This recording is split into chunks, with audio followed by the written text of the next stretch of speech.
ڈیرہ اسماعیل خان میں 2-3 سال مولانا نے ختم بخاری کے لیے بلایا،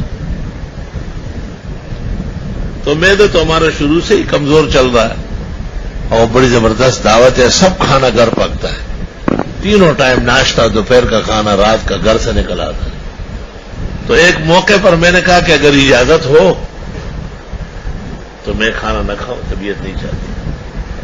تو مولانا نے اپنے بھائیوں کو کہا کہ پہلے آپ لوگ کھانا اٹھا لیں۔ انہوں نے کھانا اٹھایا، میں اٹھ گیا، پھر بچھایا۔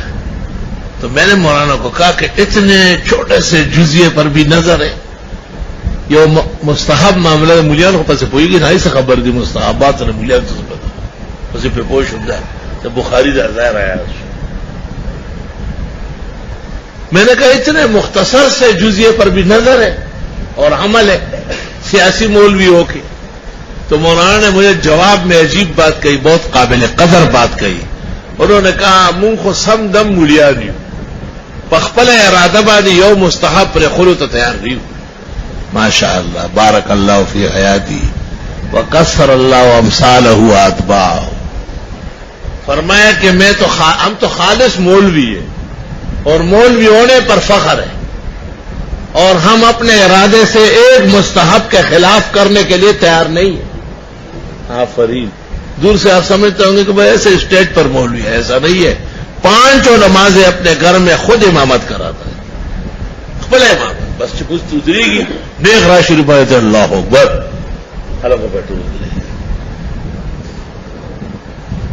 بعد میں مجھ سے پوچھا کہ آپ بہت زیادہ خوش ہوئے اس لیے کہ آپ کو مسائل سب معلوم ہے۔ میں اتنا مسئلہ بخاری کے ناگری ہے وہ عمل پہ تا کڑا ہے، ان پہ نہ رہے۔